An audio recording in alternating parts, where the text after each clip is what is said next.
This is Nerd News Now, where I give my opinion on something trending in the nerd world, be it wrestling, action figures, or comic books. Today I want to talk about Chris Jericho. There is a lot of discussion about him burying younger talent or dragging them down. First off, I want, people don't appreciate where he came from. When he broke into the mainstream, it was in WCW. And he worked his butt off just to get some TV time, maybe even work a program with bigger stars like Goldberg.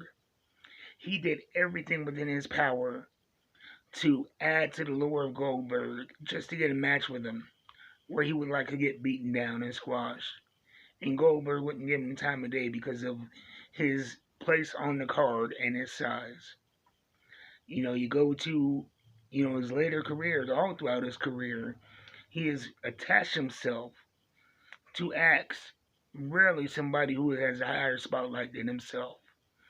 In WWE, he worked with cats like, Kevin Owens, and got him over a lot of cats. And then when he went to AEW, they put the belt on him to give the whole company a bit of prestige. It's a brand new company having a decorated veteran champion. And after that he tried to cling to the main event desperately.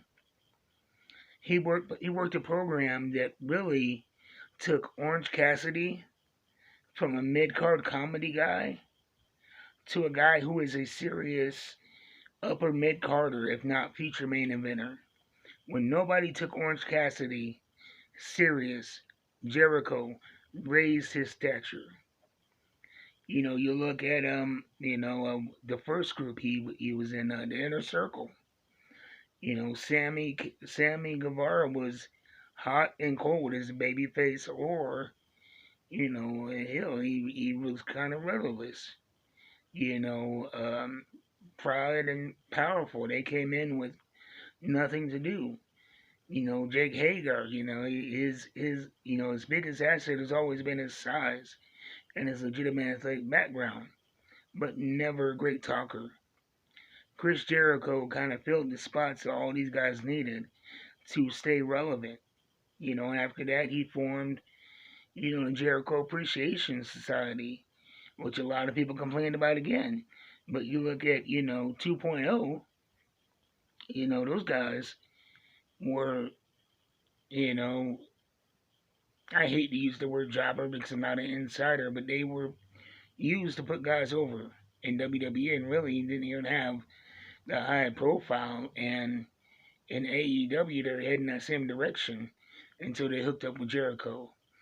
The guy has been very selfless in wanting to do for others what people wouldn't do for him in his career. And with Hook, you know, um, one big complaint with Hook is like, well, okay, well, who is he beating? Who is he beating? Jericho stepped up as a legend and said, I want to make this kid. I want to give this kid some prestige. And people, they act like Jericho was being selfish and always putting himself over.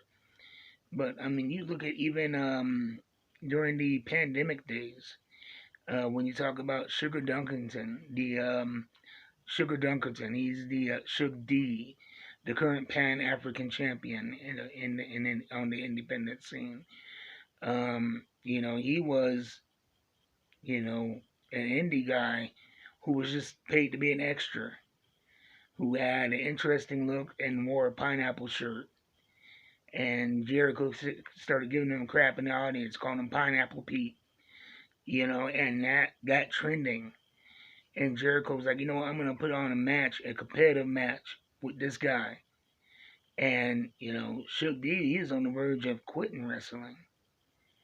And 4 years later, yeah, the guy's not in a major company or a huge name, but he's working and he's wrestling. He's the Pan African champion. And without Chris Jericho, he likely would not be wrestling. And so I think we need to give the man credit that, he loves wrestling and, he may not always succeed, but he will give his damnedest to make another superstar, to bring a guy that may be here up to here. And, I think we need to, give the guy credit not only for his individualistic successes, but for trying to bring people up with him.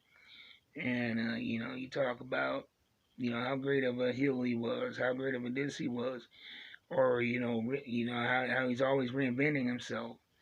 But along with these reinventions, what he also does is he surrounds himself with other people in an effort to make them a bigger name. You even look at his cruise shows. He'll book a lot of guys from the Indies on the cruise, hoping that they might get picked up by AEW or get some kind of eyes on them. So let's give the man first of all credit, applause. Thank you, Chris, for what you've done for wrestling, and quit dogpiling on the guy. Because he consistently tries to bring people up. And we need more of that in wrestling. We need more of that in life. Anyway, y'all be easy. That's my thought on Chris Jericho and the whole situation. Tell me what you think. What do you think is going to happen this weekend at AEW Dynasty between him and Hook?